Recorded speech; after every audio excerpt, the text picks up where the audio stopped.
Welcome to Dreams for Society series, presented in 3 parts by Lisa Hayes and Iva Nasr. This series is a call to action to imagine, visualize, and create. With every recorded interview and conversation, we have a text description below every video, timestamp links to specific segments in each video, and more detailed contact information. I'm Iva Nasr, mentor, speaker, author. Find me at ivanasr.com. And I'm Lisa Hayes, transformational life coach, speaker, author. Find me at dreamsforsociety.com and dreamsforyoucoaching.com. Thank you for joining us. Please enjoy and share this series.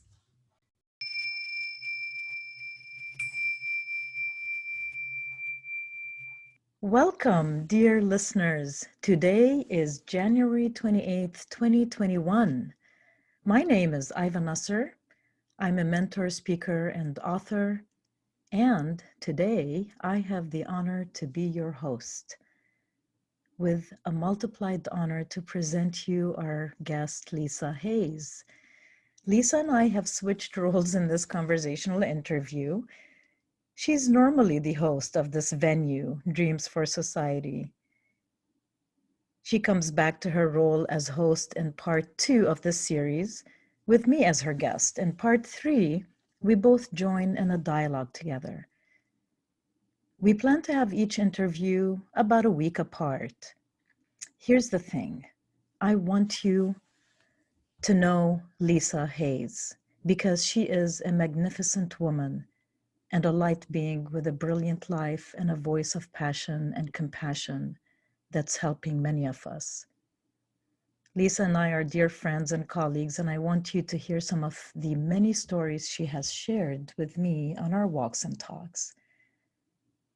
More than anything, we are both devoted as servants of light and love to collaborate with peace on earth with you. Lisa Hayes is a transformational life coach, speaker, blogger, and author of 4 books and a deck of dream cards. In 2008, Lisa began receiving a deluge of metaphysical experiences that gave her a new perspective about life's journey and the mechanics of this reality. Her metaphysical experiences also produced a joyful afterglow that has lightened up her life. In 2012, she created a website and venue called Dreams for Society with the template Imagine, Visualize, and Create. As host of Dreams for Society, Lisa interviews guests about their creative contributions and their dreams for society. She also posts videos of her own discussions about her metaphysical experiences and her understanding of this realm.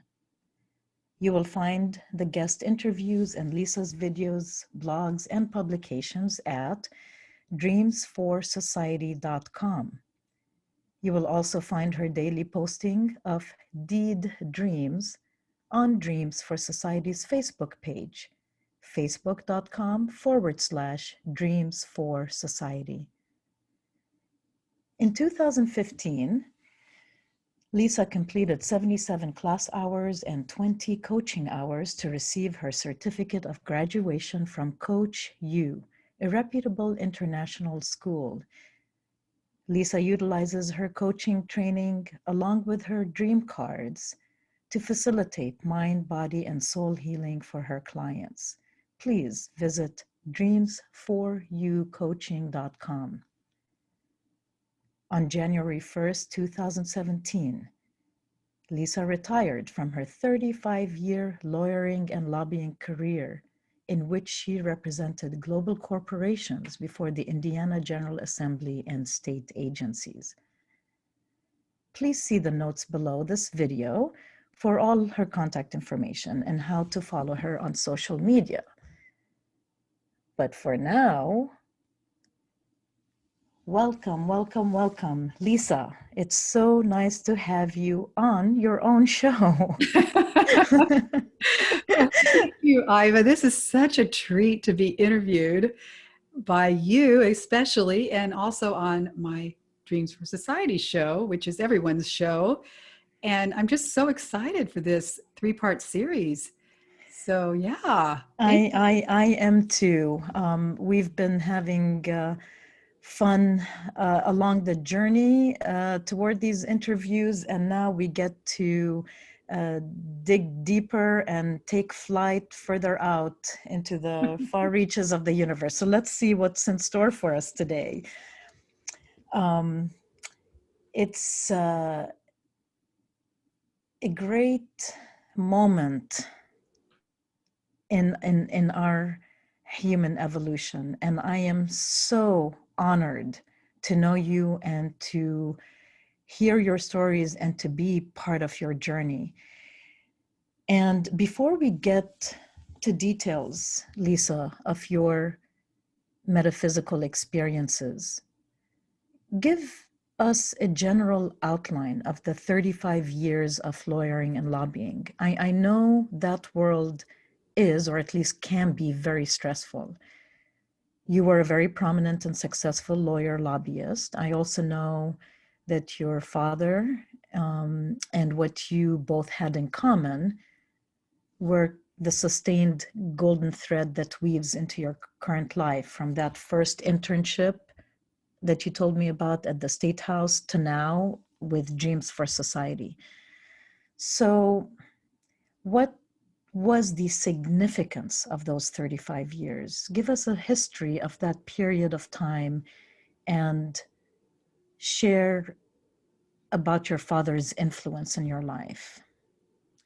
Well, yes, off camera, we've been talking about that very thing and this golden thread that seems to have run through all of my experiences at the State House and up until this point, which is the main gist of this interview, from going from stress to bliss, lawyering, lobbying to coaching bliss. So I wanted to back up a minute because I was in my senior year at Indiana University, and I was told my dad, I said, I'm going to do an internship. And he said, well, why don't you do an internship at the Indiana State House? Because he was a legislator, had been for almost 10 years at that point. And I thought, well, heck, the only time I've ever really seen the State House is when I've gone up there to be like a child pledge, kind of thing. And I thought, if I got up there and really worked inside the State House, I'd get to know what my dad really does. What does a legislator do in the House of Representatives in Indiana? I mean, I knew they passed laws, but that was about it. So I thought, this is going to be a great stop on my journey. It's not going to get me anywhere. But it's going to be fun. Surprise. I know. I mean, it's just going to be kind of a detour, because I knew I wanted to go to law school. And interestingly, my dad also had wanted to go to law school.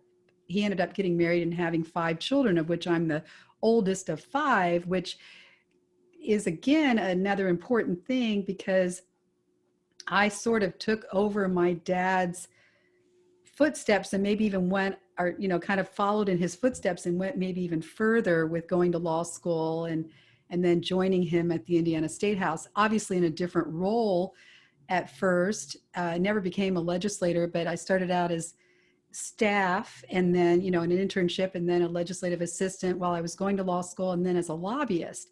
And my dad, he just anchored everything for me. That golden thread was just all the way through the State House for me. It's like I knew my path, and I always could go back to dad and get anchored. He always gave me great advice. Mm. Was off path, I just knew to call him and he'd set me straight. He was just like a Buddha in that way.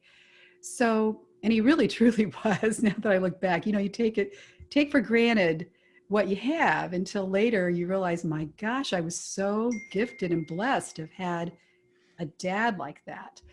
So anyway, he introduced me to the State House through this, said, why don't you do an internship at the Indiana State House? So there I was in the Indiana Senate. and loving it. And I decided to stay there as a legislative assistant while I went to law school. And I didn't think I'd become a lobbyist. However, while I was in law school, the law firm started to develop governmental affairs practices. And I thought, whoa, wait a minute, I really like the State House. This is kind of fun. Maybe I should stay there and be a lobbyist. So while I was in law school, I left the staff position at the House of Representatives and went to work for the Indiana Association of Cities and Towns, because that was still government, working for the town board members and the mayors. I didn't want to go into the big corporate world, right? My dad was a people person. I felt like I was too. But before I realized it, there I was in the midst of a big law firm representing global clients. And I'm like, what? So the vortex got you. It sucked me in. And I mean, I had very prominent male lobbyists in big firms as well saying, if you just give me one of your big clients, I'll give you 4 of my smaller ones. I'm like, what? So I realized my dad opened the door for me. However, I had to go through the door and maintain, the expertise and the ability to service my clients and strategize. And I was really good at it, Iva. I loved communicating. I can only imagine. Yeah. Yeah, I loved communicating. I loved strategizing. I loved drafting legislation, working with all the clients in multi areas of, it was basically, I represented so many clients that I had every subject matter covered and got to work with a lot of legislators, not just one committee or anything. So for someone like me that loves a lot of balls in the air, this was perfect for me. And really likes a lot of stimulation and not being bored or anything. I don't like monotony. And it was just fabulous in that way. However, my dad died in December of 2008. I had separated from my husband in January of 2008. And I started to say, what am I doing? And so by 2012, I realized there were some clients I had that I just could not represent anymore. So I let go of some of those. And by 2013, I stopped giving, at the beginning of 2013, I stopped giving political contributions and whining and dining legislators. I just realized, even though it was legal, it didn't seem right. It didn't seem ethical. And so I didn't do any of that anymore. And then at the end of 2015, I was at an ethics continuing legal education seminar that also the topic was around politics. So there were a lot of legislators there and lobbyists that weren't lawyers. And the first session of the day was an ethics session that all the lawyers needed to go to. And a former congresswoman was up on stage talking about, I hate to tell you this, but the studies show, and I had this problem when I was in Congress, that you lobbyists out there can influence our votes just with a bag of peanuts, giving us a bag of peanuts. And it really struck a chord, because this was December of 2015, and I'd already had 3 full years, 13, 14, and 15, of not doing that, right? And I thought, I've got to make a comment after this session's over, because they always have the ability for people to comment. And I looked at my clock. The session was going to be over at 9 o'clock. I looked at my clock, and it was 8:40, my phone, it was 8:44 a.m., which is a special number for me then and now. I'm like, you've got to be kidding me. So I got the nerve to raise my hand. And for some reason, they didn't have a floating mic. And they just said, well, come on up to the stage. Well, this is a huge room, Iva, that is at the Indiana Convention Center. It was a gigantic room filled with 200 to 250 people, of which were my peers, lawyers, lobbyists, and all that, and legislators. I'm like, what? Okay. So I walk up on the stage, and I was going to sit down with the panelists. They said, no, come up to the podium. I'm like, what?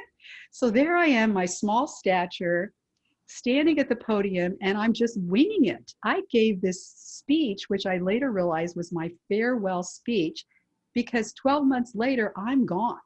I left the Wow. legislature, I left the process, I'm done. And at the very end of that speech, I said, we can be the change we want to see. And you couldn't hear anything. You could have heard a pin drop. That's what you could have heard. There was total silence. And then people started clapping, and I walked off the stage, and that was the end of it. Everybody just left for the next session. So it was a Did you realize in that moment, did you realize that this is your farewell speech, or in hindsight, a year later, you realized that that was your farewell speech? I'm not sure when I realized it wasn't then though. Okay, It was okay. after I left it may have been a year later, it may have been 2 years later. I'm like, oh my gosh, I gave that speech on December 2015, which yeah, I realized then had to, was like my farewell speech. Yes, so I know that it was very spontaneous when you were called up to the podium. And then once you were in that zone, basically, when you're just sharing your heart, speaking your truth, and who knows what guidance was working through you.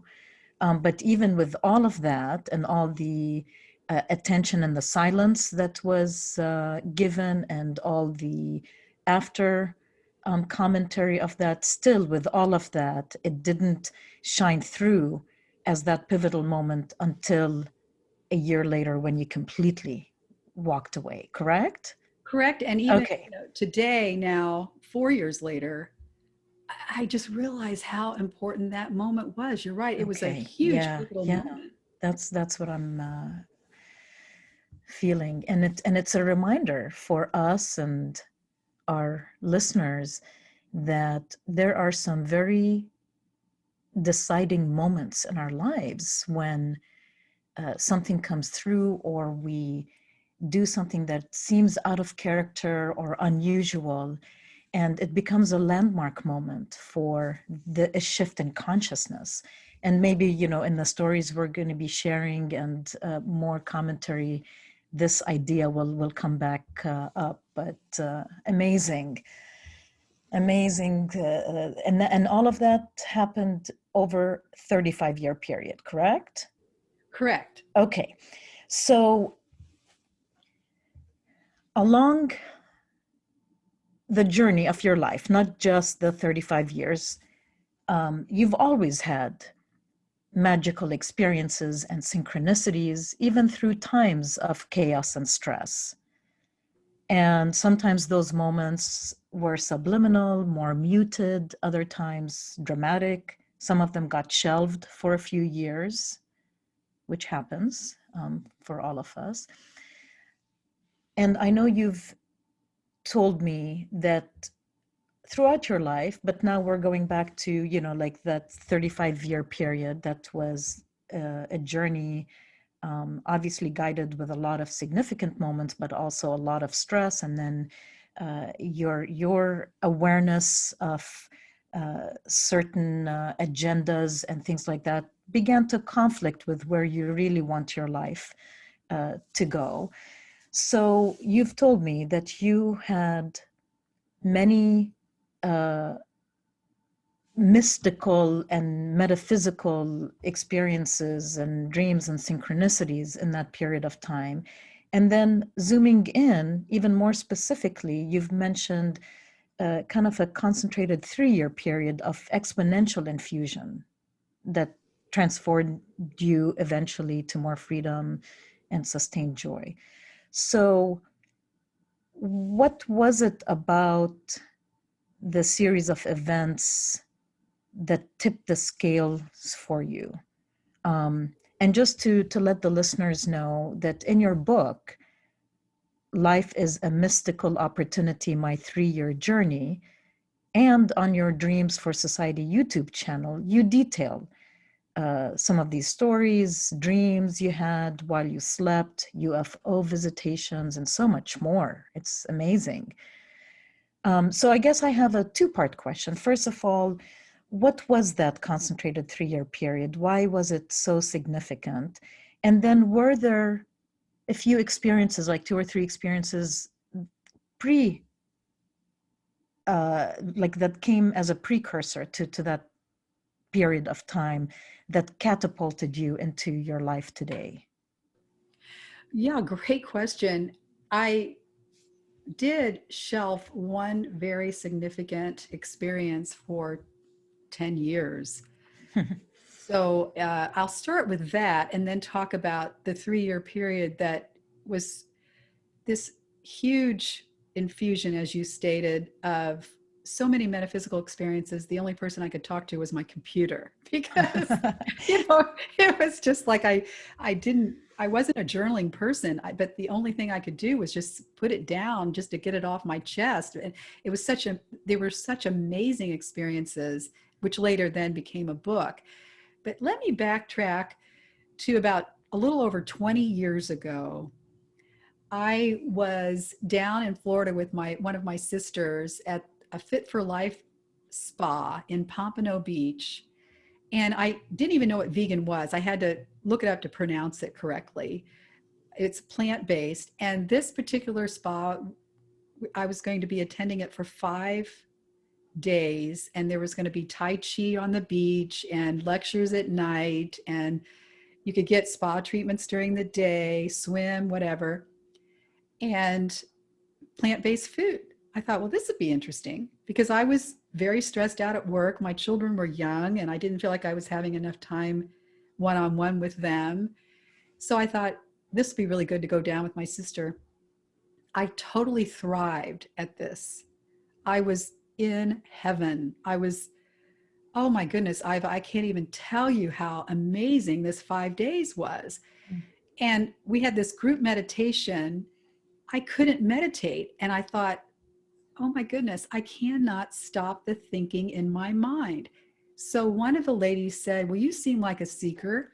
Why don't you get a one-on-one meditation of sorts with the director of this event, this organized Fit for Life thing? And I said, that's a great idea. I'll see if she has any openings. Well, she had an opening the very last night. So I went in there. I didn't know what Reiki was. I was very naive about all this metaphysical and new age stuff. I just had been, and at that time I was still so focused on the legislative process and my career and my 2 children and my marriage and all of that. So I just wasn't up to speed at all on the lingo or any techniques or energy work or anything. Just a different world. It was Totally a new different world. world. Yeah. So I go in and she puts me on this cot and I'm like a meditation table or like a massage table. I'm like, interesting. And I lie on my back and she's not touching me. She's just waving her hands around me. And she's got a lot of notoriety now. Deborah King, you may have heard of her. Mm-hmm. And so she said, there was so much energy work. I said, I am really sorry. I cannot keep my eyes closed. My eyes were fluttering like crazy. And I was trying to be compliant, I didn't know what was going on, but it was like I was just buzzing and my whole body felt like a full body, for lack of better, a full body orgasm. If you can imagine, every atom and cell of my body was feeling that sensation of, just so good. And I couldn't feel my body on the table. I felt my auric field, which I realized was auric field, not then, but I felt my body extend outward, like a foot or more. Mm-hmm. It's like I could feel things a foot or more away from me. And Deborah said, what do you see? Do you see something in your head? I said, yes, my whole head is a sun. It's a huge golden sun. There's nothing else in there. It's just this huge golden sun in my entire head. What a relief. It was so bright. And I felt like she saw it too.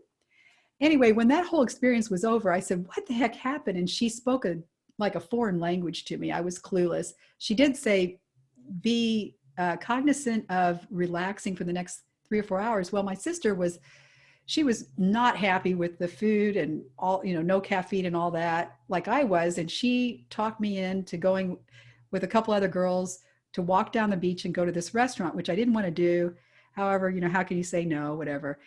And got to the restaurant. And fortunately, they sat us outside, which I was like, if they didn't sit us outside, I didn't know what I was going to do, because whatever happened to me, I was still in that process of something infusing in me that I still had in me when I was at the airport the next day. I couldn't handle this world. I didn't like, I mean, I could handle it, but I was much more sensitive to the noise.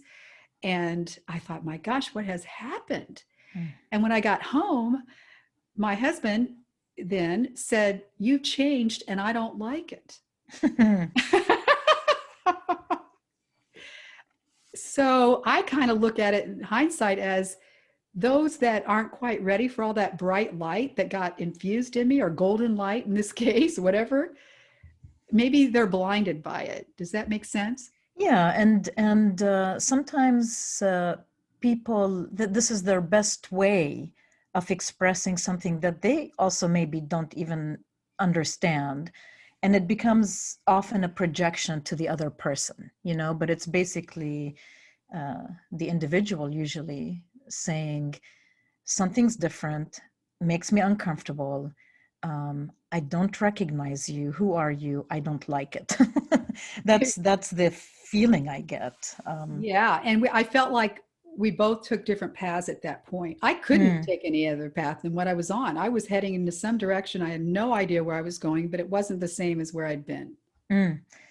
So is it fair to, unless you have more to say on this particular experience that happened about 20 years ago, is it fair to fast forward to um, another experience that you've shared with me with that golden light beam? Yes, because Is that like, because I think from what I remember, that was another precursor moment, right? it really was. And again, it's the same theme and sense of this golden thread that we've been talking about, associated with, in hindsight, more of my dad kind of guiding me through while Yes, he was here. And now that he's over on the other side, maybe obviously guiding me still. So yes. yeah, fast forward, 10 years later, I was lying in my bed, and I had just had a treatment at like 10 o'clock that night over the phone with an energy worker. And my intention was just to have peace, because I was in the middle of, this was October of '09. I was in the middle of my divorce. It took us 2.5 years. We're both lawyers. Haha. And, You know how to negotiate. oh my goodness, it was something else. And I just said, I just want to feel peace. And I did. I felt peace while I was having the treatment over the phone, and I fell asleep. And at 3 o'clock in the morning, I woke up just in time, I'm wide awake, just in time to see this golden beam. And I'm really good with dimensions. It really was about 8 inches in diameter. People Mm, are like, how do you know it was 8 inches in diameter? Well, I'm really good with spatial stuff. So it was about 8 inches in diameter, and it comes straight through my ceiling. My ceiling is painted white. It comes straight through that ceiling, accompanied by a really loud sonic boom, is the only thing I can describe the noise as. And so at the same time the beam comes through the ceiling, the sonic boom is going off. And where did that thing go? I was so surprised. It went straight for my heart. I'm like, why didn't it go to my head? And my heart was palpitating. I mean, I could see my heart moving. I looked down, and after that, beams of light, all different colors, just came in all night long. I finally fell asleep, but for at least an hour, lots of different colored lights. In hindsight, once again, I feel like that was connected, because the first one was in my head and this one was in my heart, and we want to connect the mind to the heart. mm. So, and if I'm tracking correctly, there were about 10 years between the experience at the spa, which was an introduction in some ways to a new language and a new world, and then to this moment. So in those 10 years, had you gained a little bit more of that new language? Were you a little bit more prepared for this experience, or was it still just as astounding as that golden sun in your head moment?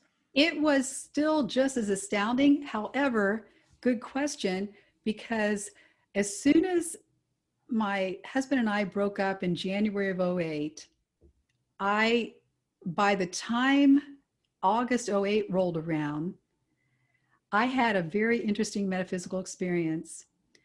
I was trying to go to sleep, and there were these golden, there was um, this golden light about the size of um, maybe a nickel. And it was very bright golden light, and it was dancing around the edge of my bed. And this is while you And were I'm, awake, like in an yeah, awake I'm wide moment. awake. I couldn't Okay. get to sleep yet. Okay. Yeah. And I'm like, what is that? Because I'm logically trying to figure it out. So this is like in August of '08. And it was flying around like a fairy, but it was a golden light. So it didn't have any characteristics to it. It was just a round golden light, very, very bright, about the size of a nickel. But it was very sporadic in its dance. And it was at the right side of my foot, just kind of going up a couple feet. And then it decided to land right at the edge of my duvet, which is, at the bottom of my feet. And I thought, what? I need to go to sleep here. Mm-hmm. And so I kind of kicked at it, but it wouldn't move. So then I turned the light on and then turned it back off, and it was gone. And I have yet to understand what that was. So that happened. And then it really not much after that until a year later in October of '09. I mean, there were a few things maybe, but it was had that golden Mhm. light beam. Yeah, so that was golden, and we haven't talked about that, off camera, but that was a golden thing too. And then that was like August of '08. Then October of '09 was really kind of the beginning of what I call my 3-year journey, even though most of it was in 10, 11, and 12. So back to back metaphysical things that 90% or more of them were when I was awake.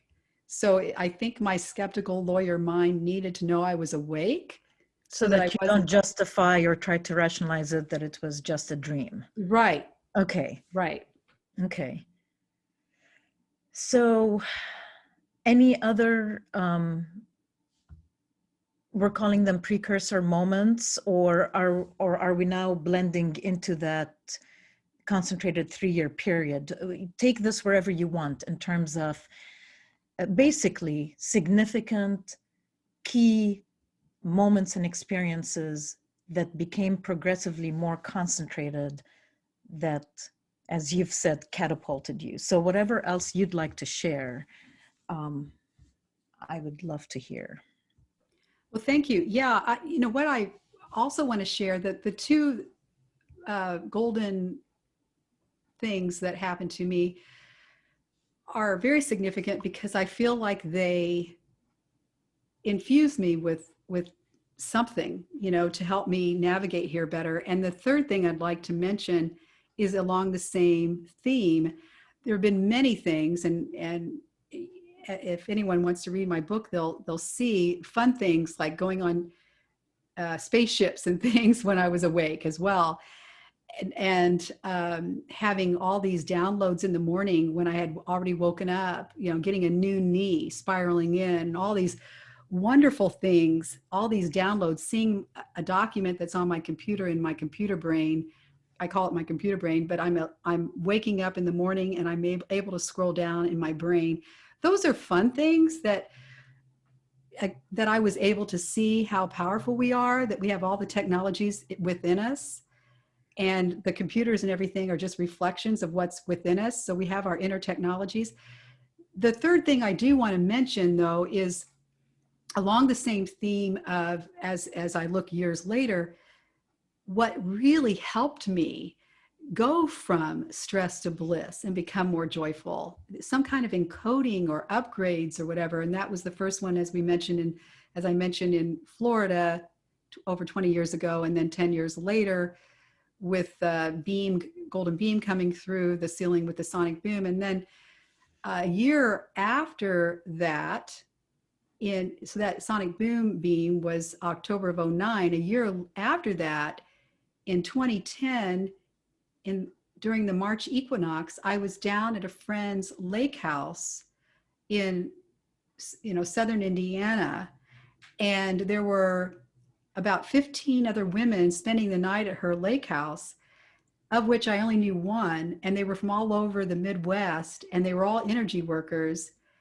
And I had had a significant, painful experience related to my pending divorce the day before. And I was having trouble with it. I felt like I can't endure any more pain than this. This is my bottom. This is the bottom. I can't go. If I were to get into a deeper level of pain, I think I would implode. So I was enduring that. And I decided, I think this will be really good to go to this event that I had already planned to go to. So I go and I, put on my smile or whatever. I think I'm just fine, right? Well, all the energy workers later told me, you are a different person than you were yesterday when you got here. But what happened that night, it was the March equinox, and it was like 11 o'clock at night. And we did this meditation where we're all lying down on her big living room rug, and our heads are in the middle and our feet are out. And there's a circle in the middle big enough for the lady that owned the lake house to get in the middle and beat the drum. And she said, just state an intention. And I thought, duh. Well, I'm just going to let go of all this negative energy around my divorce and my husband, and I've just got to let this go. Well, I was off into the stratosphere. I was in one space and then another space. And I won't go into all the details. The first space was crazy good. I was cutting all kinds of cords. And then the next space, I was a crystal light being, a pure white light, not golden in this case, pure white light. I was inside this light vehicle. And all I could hear was, I have the power to create with love. I'm like, what? And I felt so joyful and so, well, why was I playing in that dark body, that was next to me that was shrinking? This is where the action is. This is where the unlimited ability to create is. Why was I ever playing over there? So that was a transitional, pivotal moment for me as well. So, not that we need to get hung up on exact dates. So you started having some profound experiences, initiation, so to speak, like with the Golden Sun experience and whatnot. And what we're talking about now is within this concentrated 3-year period, because am I correct that from 2009 to 2012 is that 3-year journey we're talking about? Technically 10, 11, more or less, 12, but the end of 09 started the beginning, right? Mm-hmm. Yeah. Okay, so point being, you were living your life, you were gaining momentum and success and prominence in your lawyering, lobbying career, and simultaneously starting to shift away from that world. And these experiences you're talking about were happening simultaneously. Correct. That's the paradox of it all. How could I go into the state house and be this lawyer lobbyist, knowing that this was not the world I thought it was? We have so much more out there. Mm-hmm. This is, you know, if this feels real at the state house, well, my experiences on those spaceships feel is just as real. How do you go and explain that, you know, to people? You can't. You can try, but you'll get a little bit of a backlash sometimes, you know, Exactly. depending on who you're talking to. Um, wow, Lisa, this testimonial of being in one lifestyle and living what culture might define as a normal, productive, practical life. And then here you are as a multidimensional light being on this treasure hunt, basically, of your truer self and what's next. And you were obviously allowing all of these experiences to happen simultaneously. So did you mostly just trust the timing and just kept taking next steps until that moment when you went up to the podium and unintentionally delivered what a year later would be your farewell speech? So was your transition out of that 35 years from lawyering, lobbying, to this newfounded freedom, did it just ultimately happen gradually? And so basically, when do we decide to act on a point of transition like this? Or do we just trust the timing and allow the sequence to just present new circumstances in our lives? Well, in hindsight, I didn't try to do anything. It just was something that I had to do at the time. So, Mhm. for example, I have this huge infusion of an exponential mystical and metaphysical experiences in 10, 11, and 12. And then looking back, well, it was October of 2012 when I gave up two of my big healthcare clients. I couldn't work, I couldn't look in the mirror anymore and represent them. I could not Okay. advocate what they wanted me to. It was like eating arsenic. I couldn't, you know, I can't eat arsenic either. It was like it just didn't jive. So I had to let go of those clients who I liked, the people I was working with a lot, and I loved the money I was getting from those clients. It just was like oil and water though. So yes, those exponential that exponential infusion did change the my it didn't change me in terms of character.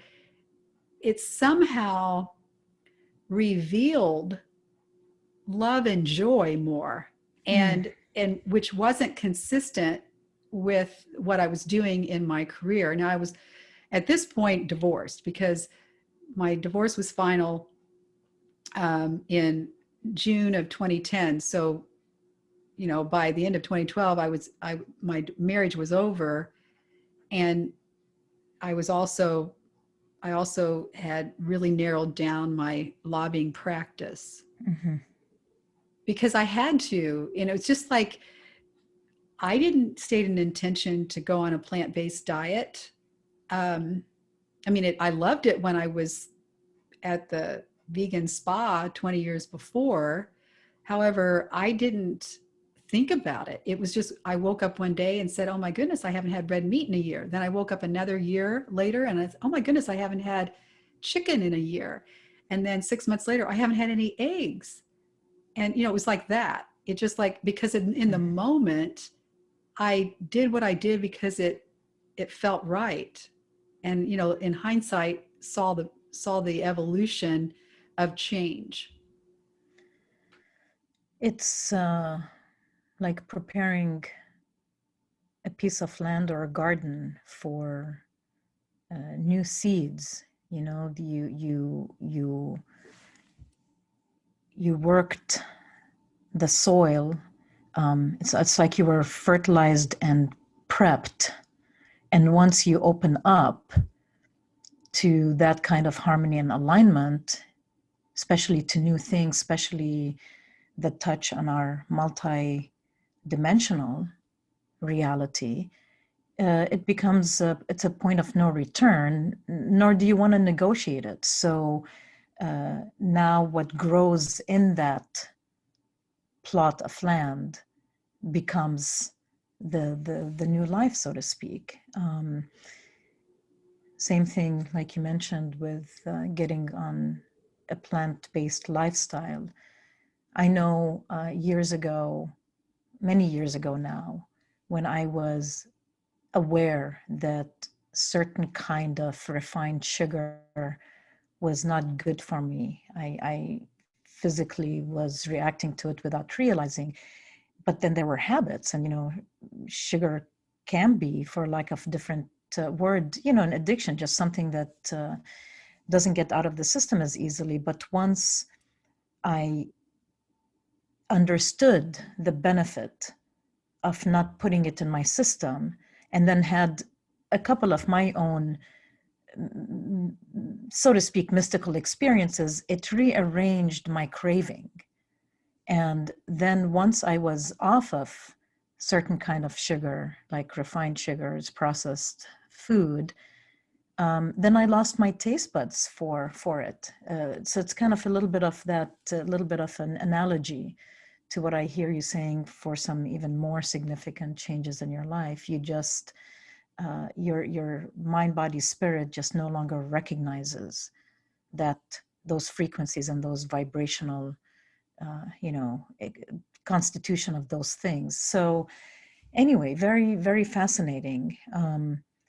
And now, like a plum or a strawberry just tastes like heaven. And if I bite into something that doesn't have that pureness, my body rejects it. So you have reinforced the significance of being available and listening and trying new things and following your heart. And you got assistance, obviously, from universal forces that implanted and infused you. So now you're at the moment where you've completely walked away from that life of lawyering, lobbying. What did you walk into? What is your current life, and what is to you love and joy? And when you said that you were given the message to that the power is to create with love, like what does this mean to you? Yeah. And interestingly, during the 3-year journey, um, and after, I made some other changes. In 2012, I developed Dreams for Society, Imagine, Visualize, and Create, this show and the website, and started a video blog and interview people. So that was simultaneous to what was happening in my career. Mm-hmm. And then in 2015, I became a life coach while I was still lobbying. So I had some things in motion simultaneously that was aligned with the path I was going to go on. It was just a question of letting go of what no longer served me. Mm-hmm.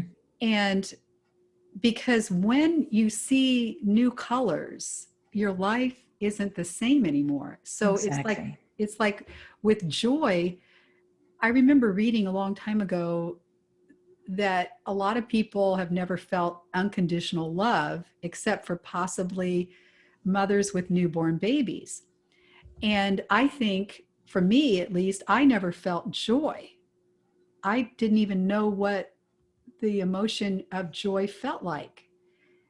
Joy to the world. Okay, we sing that at Christmas, but I did not know just like I didn't know what a new color I'd never seen before looked like. So I didn't know what joy felt like until I started having all these experiences, like in that light being, having the golden sun in my head. I felt something beyond anything I felt before, and all these experiences we've talked about today. And then one of the things we didn't talk about was when I was on one of the spaceships, I met a man on the spaceship who was emitting the frequency of joy. Oh, I was coming back to that one. We're not Yeah. going to let that one Okay. go. And so, Why don't you tell us a little bit more detail? Because that is probably one of the more unusual experiences in terms of like a profoundly new experience, right? yeah, I think we jokingly are calling him the UFO joy man or something. Joyful man, Joyful yes. man. I was like, I wanted to meet this guy. So again, it's a long story about how I got on the spaceship, and I'll try to be very brief. I was lying in bed, couldn't get to sleep. It was of 2010. I know, yeah, May of 2010. And there were a lot of things that led up to that over the weekend. Needless to say, I think what happens is if we're wanting to have an out of body experience, we somehow know how to tune to that channel so that we can go through that portal or Stargate or whatever it is. And boy, did I catapulted through my ceiling feet first. I'm looking at myself lying in bed, catapulting through my ceiling. So it's like another version of me. I'm floating in space. I'm loving it. And then I'm free falling down a white tunnel, which later I realized it must be a wormhole or something. And then I'm in another area of space, and there are all these spaceships. There were two different kinds. The one kind was the ubiquitous silver spaceships, that looked like saucers, and then the other one was a round sphere with a bouillard, like you play bouillard, play like the stripes on the billiard balls. And they weren't like Saturn rings, they were just painted on there.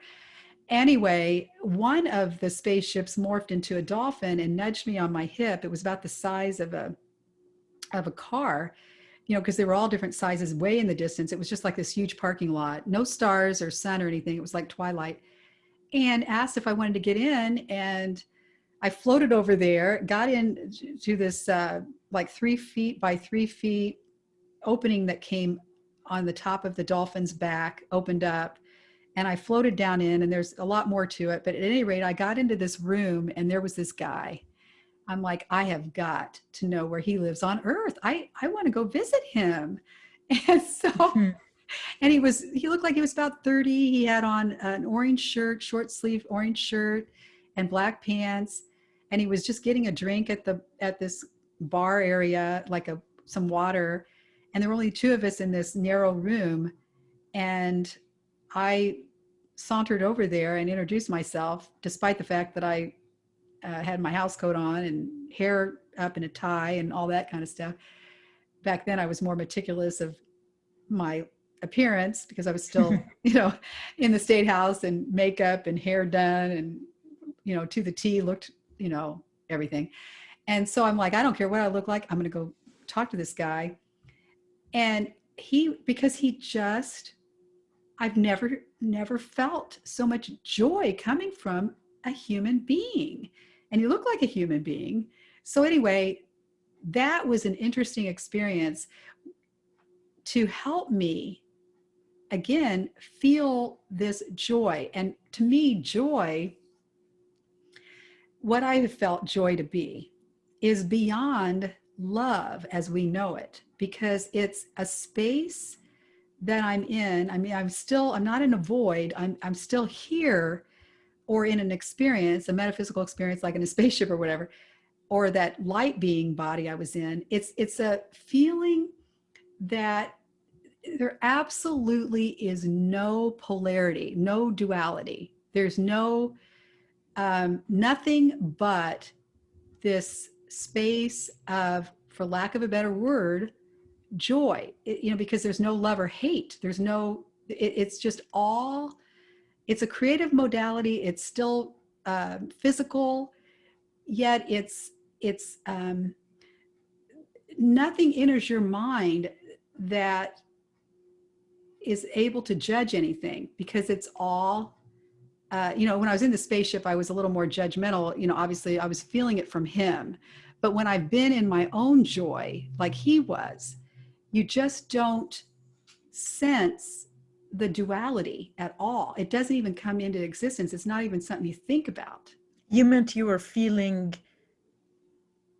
feeling judgment from him. You were receiving the joy from him, so you didn't have it in you to Well, not judge, right? what I mean is that was a little bit different experience than the other three I talked about with the sun in my head and all that. Those Yes. experiences, I was in a space where You were the embodiment of the I love. was the embodiment of Yes. this feeling of joy. That I say joy because it's maybe as close as I can feel of unconditional love, because there was no judgment, there was no duality, there was no feeling of right or wrong or black and white or hate or love. You know what I'm saying? It's Yes. just a complete, beyond peace, beyond what we know as of love in this realm. And it feels like, it's just pure, unadulterated joy.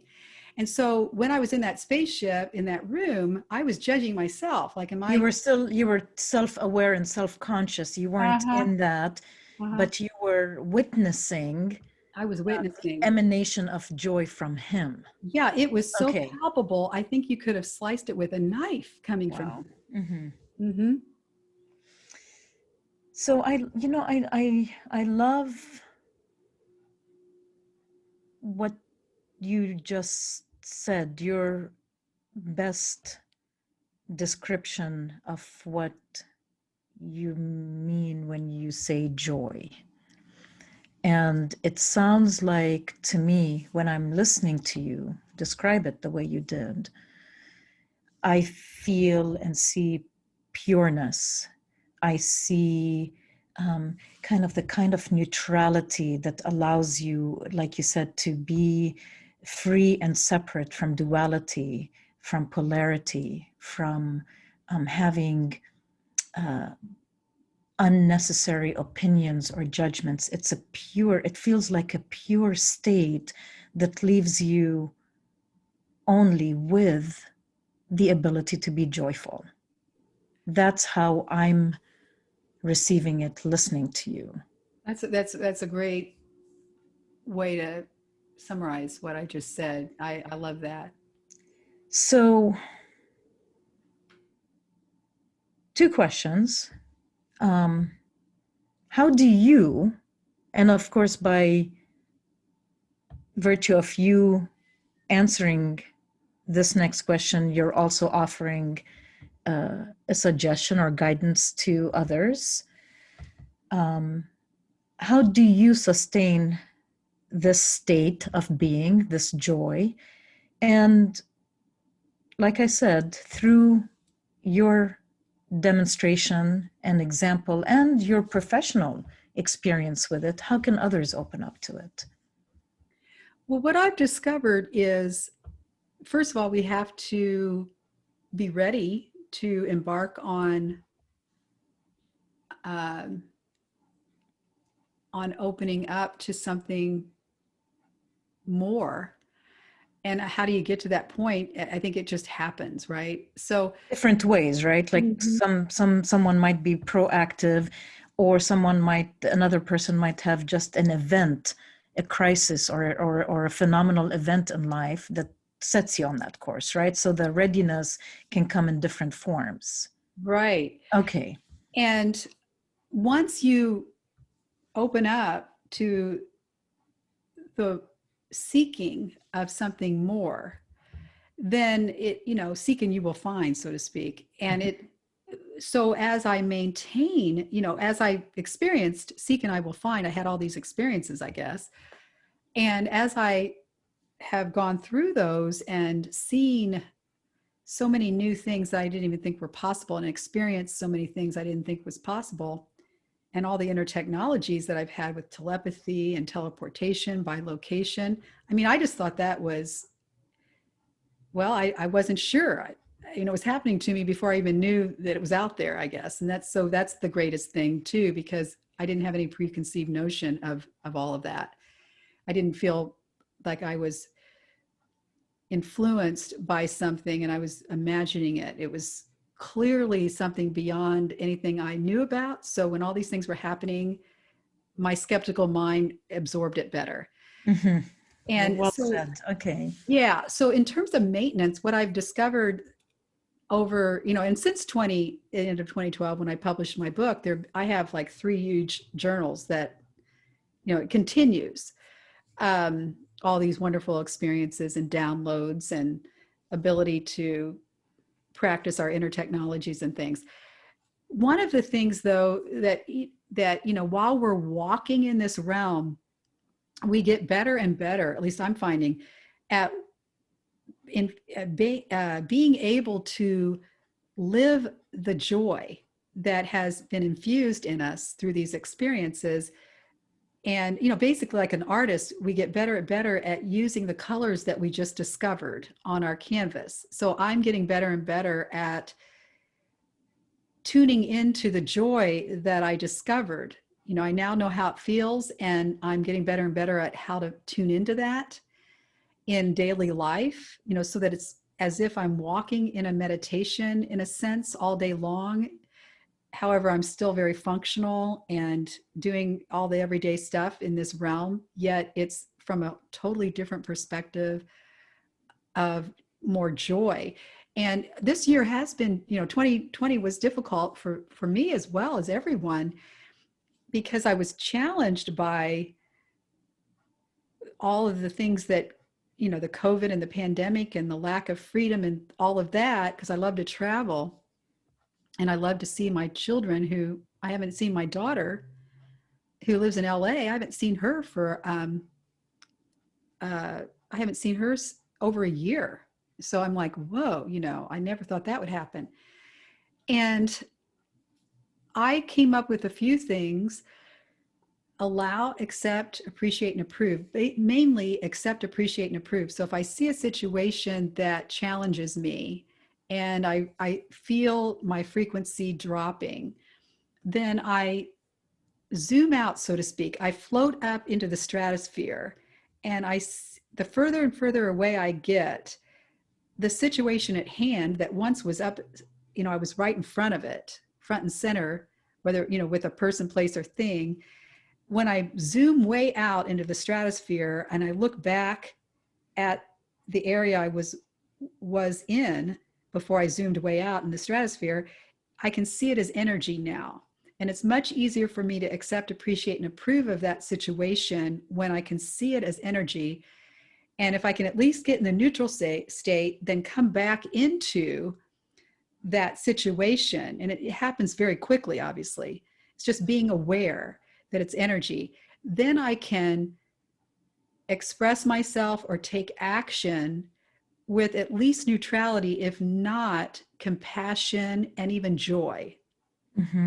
And that's so important, because if we're in the middle of someone challenging us, maybe they're saying something derogative toward us, or something happened, just in everyday life that can frustrate us. I mean, I could come up with a million examples. I won't right now. If I can do that, then that really helps me. And you get better and better. I get better and better at it, that I know that eventually, no matter the situation, I can use my alchemy powers, so to speak, and turn lead to gold, turn my frustration to compassion by doing that. The other thing that I do is, I remind myself that I feel peace, radiate joy, and live love. I have this little mantra, and I actually have a tune to it. I won't really go into that, but, well, maybe I will. It's like, no matter who I am, what I do, where I am, I feel peace, radiate joy, live love. Oops, I went too low on that, but you get the point. No matter who I am, what I do, where I am, I feel peace, radiate joy, and live love. And just when you just sang it and you felt you went too low with Live Love, Uh-huh. actually, speaking of unplanned guidance or something walking through you, that lower kind of thicker vibration went straight to my heart and shook something. So it wasn't too Ooh. low. I had to insert this. And it's another example and another reminder, because you and I do this feedback loop for each other all the time. And I'm just drawing in the listeners to just this one quick example of how when you think you're doing something out of range, but it just delivered something, and maybe not just me. I would be very curious to hear if anyone else listening felt a little shift with that. So I'm thank so you. glad you raised that, because I felt myself judging myself and then being Exactly, but critical. And that's the then, point. yeah, we can be childlike. Children don't necessarily concern themselves as to whether someone's going to love their coloring picture they just did. I mean, they're just childlike. They have so much fun. Yes, yeah, you've heard, I mean, maybe you've played one yourself, but you've heard like uh, an original, authentic Aborigine play a didgeridoo, and you know how those tones go sometimes really deep, and the didgeridoo as an instrument is used these days like a crossover culturally in some healing sound sessions. And I had someone play the didgeridoo like around my body, and what you just sang in that tone went immediately connected with that moment when I felt that same sound penetrate my heart. I apologize that I interrupted you, but it felt too significant not to make a comment about it.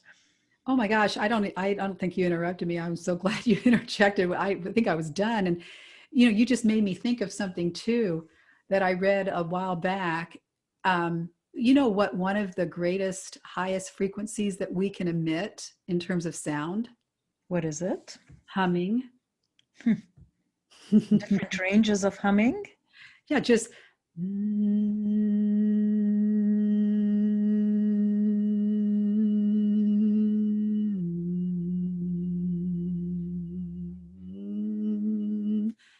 mothers hum to their children for a reason. Oh, we could very easily now go more and more into these. That's very powerful, simple and powerful. So all of this put together, and I'm not implying that I'm giving a perfect summary of what you just said, but being ready, opening up to something new, the accept, appreciate, approve process, exercise, for lack of better word, and intentionally shifting your vibrational energy, using mantras. What else? What else do you do? The other thing that was interesting back in, I went to the Mayan temples in December of 2010, and this guy was playing a flute that was in our group. And I'm thinking, I've never picked up a wind instrument before. I play the piano, and doggone it, if I didn't see that same flute in Indianapolis at a store in March of 2011, I picked it up and I've played it ever since. Again, the sound is so important, I think, for us. Oh, I'm so tempted to ask you to grab it and do something with it, but that may or may not be.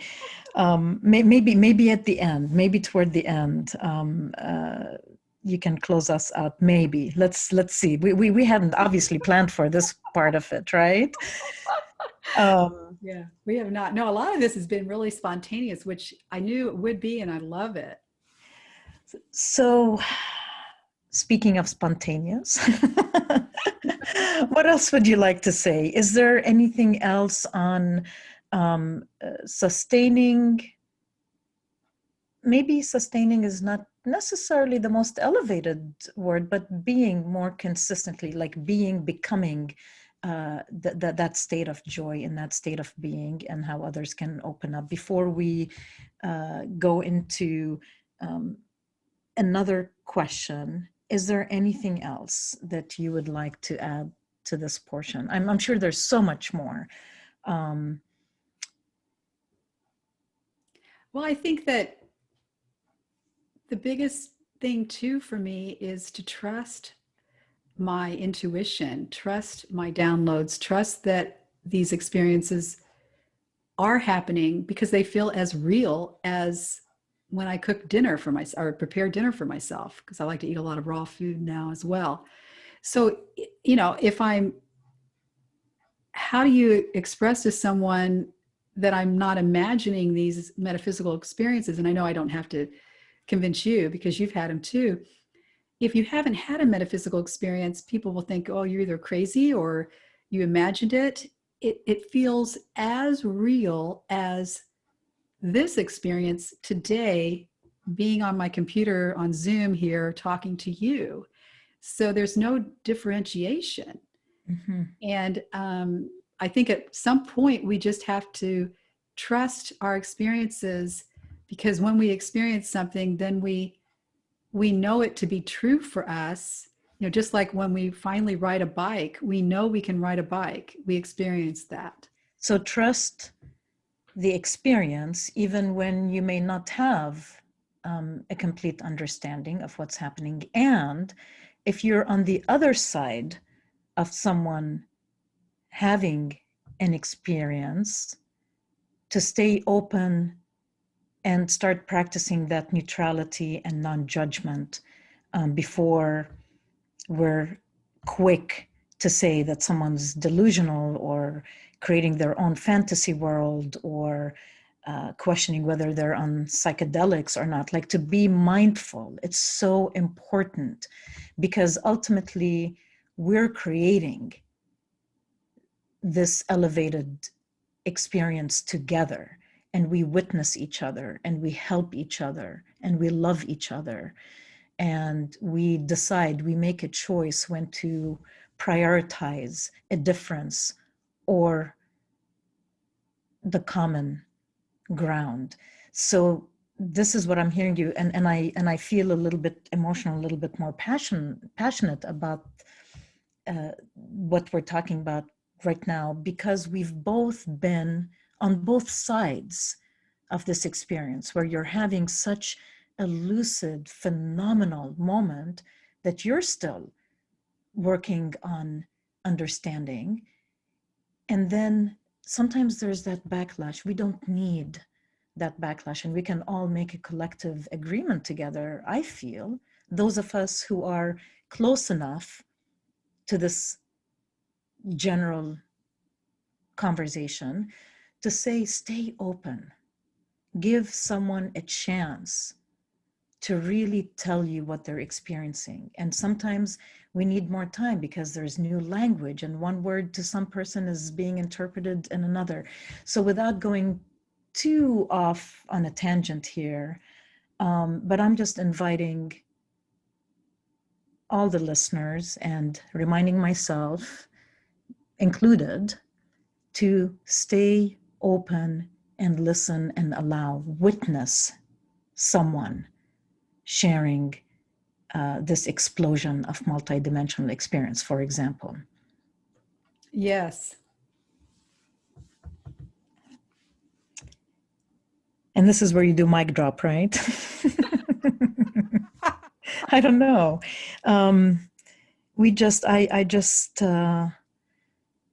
I look forward to the progress we're all making together. I really do. And takes me to my next question. And it could be close to our final question.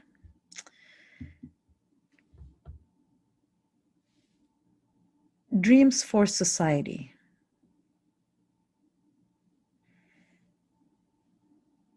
What is your dream or one of your dreams for society? And how does it tie into maybe the vision you have for what's next? Well, I just have to go back to 2012 when I heard that I was going to create this website called Dreams for Society, just a download, an inner voice. And the next thing that came in were the three words. They're not new or different. They came in this order: imagine, visualize, and create. So my dream would be that we all are in a space where we can co-create, imagine, visualize, and co-create our dreams for society and get into a creative mode, which is our true nature. That would be the ultimate dream. Which is a dream already in motion for you. You're doing your part in it, Yeah, right? exactly. And so, and in our creative modality, we're in a high frequency. When we destroy, when we argue, when we criticize, we're in a low frequency. For lack of a better, there's Yeah, high and low can be yeah, misconstrued, but yeah. the right combination of frequencies Mm-hmm. that allow for a more elevated versus uh, a coordinate of frequencies that are more dense and maybe more destructive, right? Like that's Yeah, what we're maybe I talking should say about. positive versus negative or whatever. We get when we're in this space of joy that I talked about, however short that is at any moment, and we're going into maintaining that longer and longer and longer. We don't sense judgment. We don't judge anyone, and we don't have that reflected back to us. And we're going to always maintain this ability to collaborate and co-create beautiful things. As a result, we'll have total abundance and total freedom, and we won't feel separated at all. This is coming, and I, for someone that used to not have much patience, I have developed a lot of patience because I realize I can do this in my own reality, even though I may not see it in everyone else's, everyone else's lives. I can do this in my own. And if we all do it in our own reality, then everything changes. And do you agree, Lisa? Again, we'll both be brief with this because this is an entire new conversation, which maybe we will record and share with everyone. But do you agree that as much as we would love for it to be the majority of people, humans, participating in this dream for society that you just described, the ideal would be majority, if not all.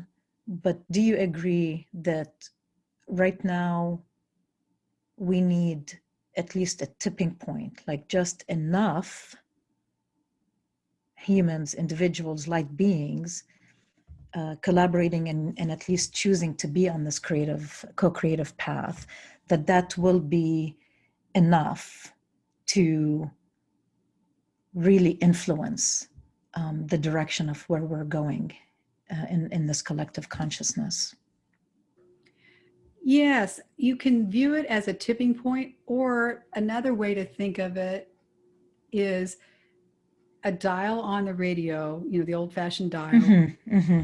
And if I'm able to tune in from my perspective of reality, if I'm able to tune in to the positive channels and hold it as often as possible, the tipping point would be to have the vast majority of my moments in every day be tuned into the positive side of that radio dial, those positive channels.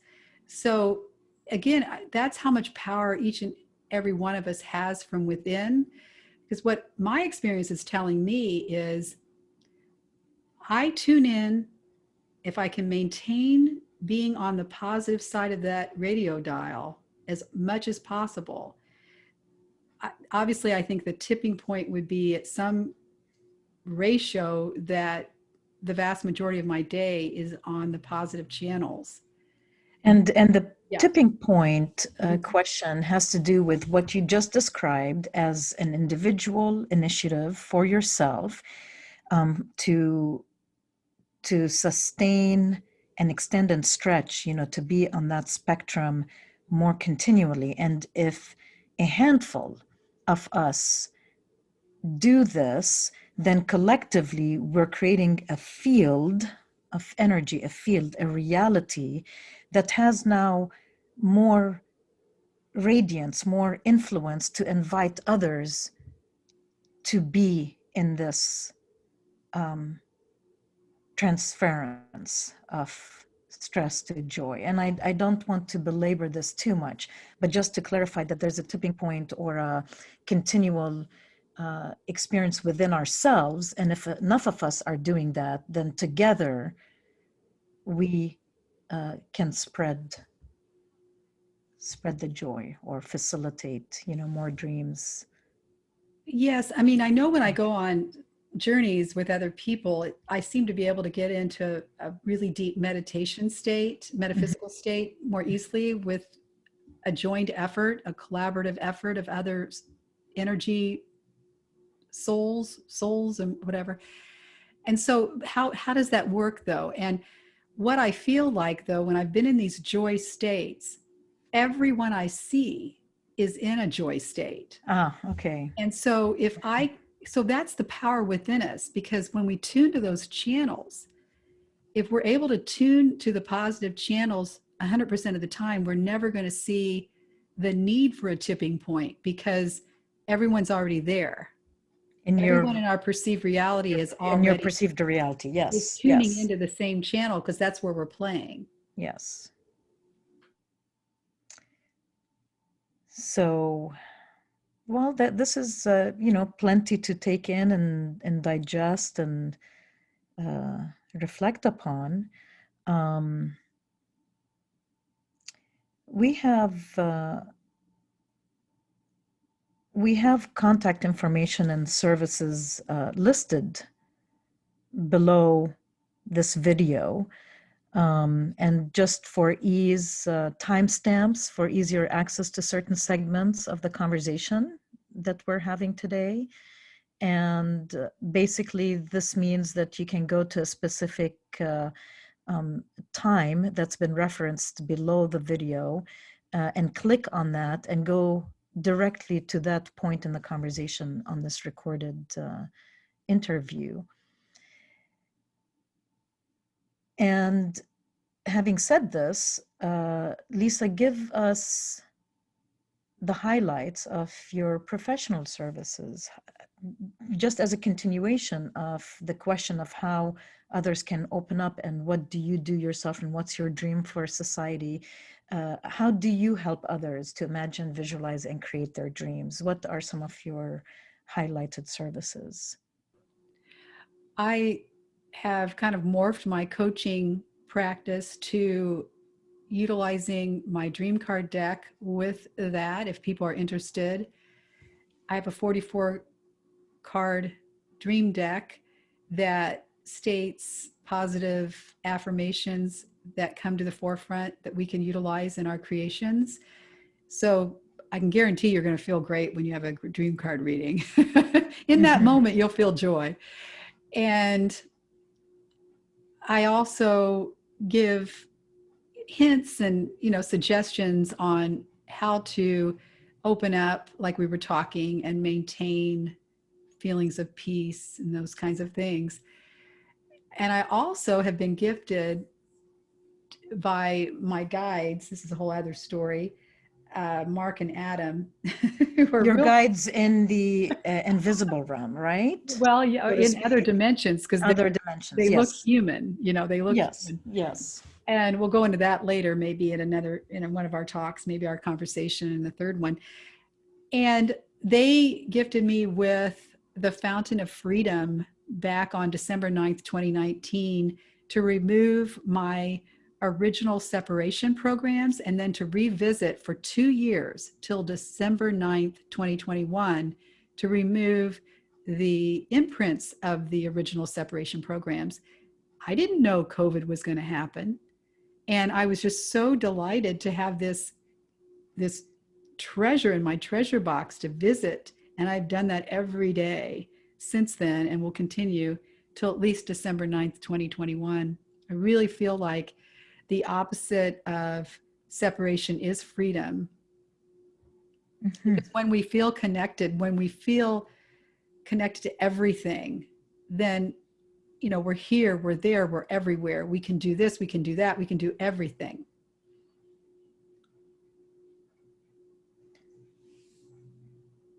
Absolutely. So I give people, they can also go on my Dreams for Society, and I just did a recent video meditation to journey into Shambhala and the Fountain of Freedom, which anyone can access. Is that on your website or the YouTube channel? It's on both. I'm sorry. Oh, okay.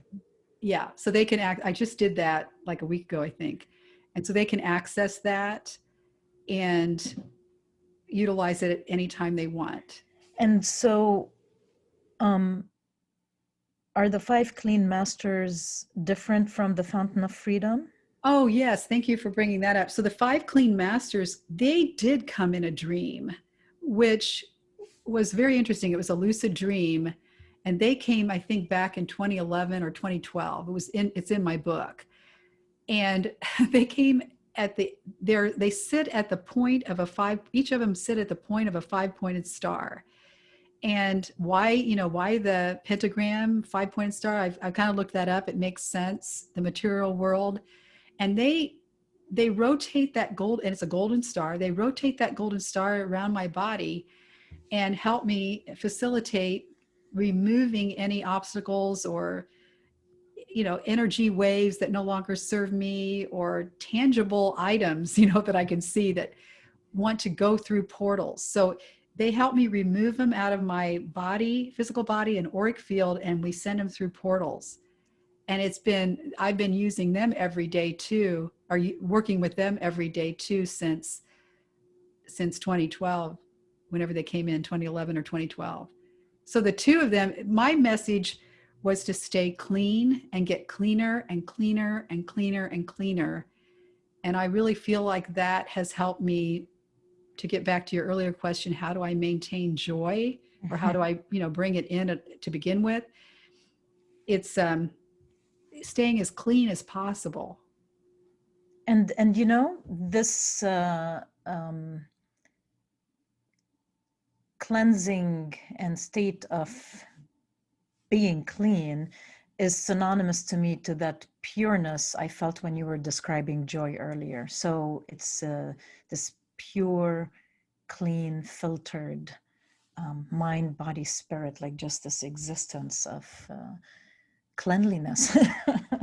Yeah, because if we clean, like envision tar being on our windows and we can't see the beautiful sunlight outside and the beautiful trees until we start cleaning the windows. We can see what's already there. So if we clean ourselves, then what will be revealed to us is what we truly are, light beings. So when we remember who we really are, we'll know we're the ones we're waiting for. Beautiful. I feel like this is a very good place to at least wrap up this conversation, unless you have anything else you'd I'm like to good. add. I am totally good. I thank you so much, Iva.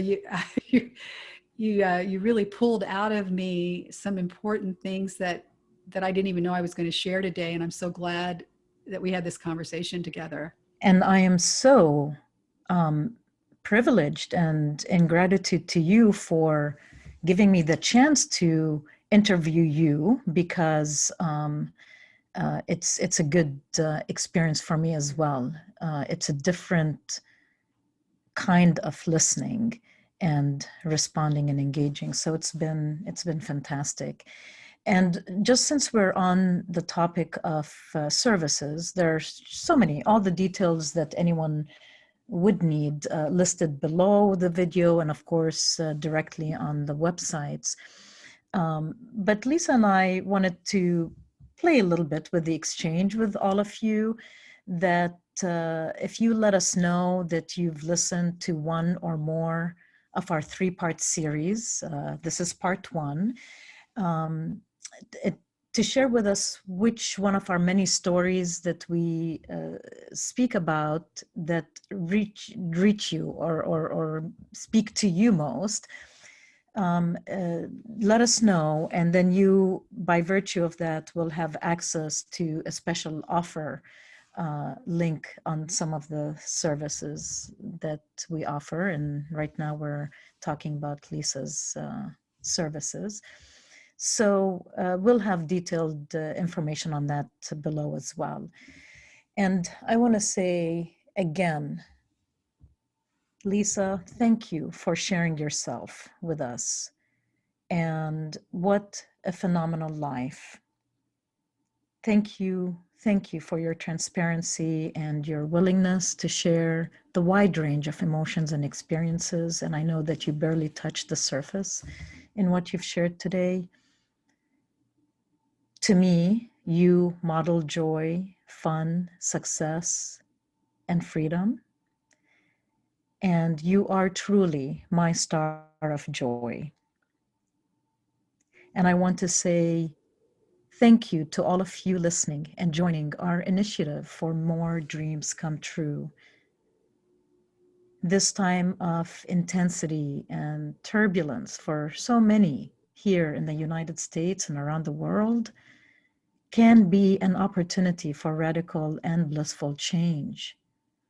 Let's make it so together. Please let us know your story, share your voice. Thank you for you.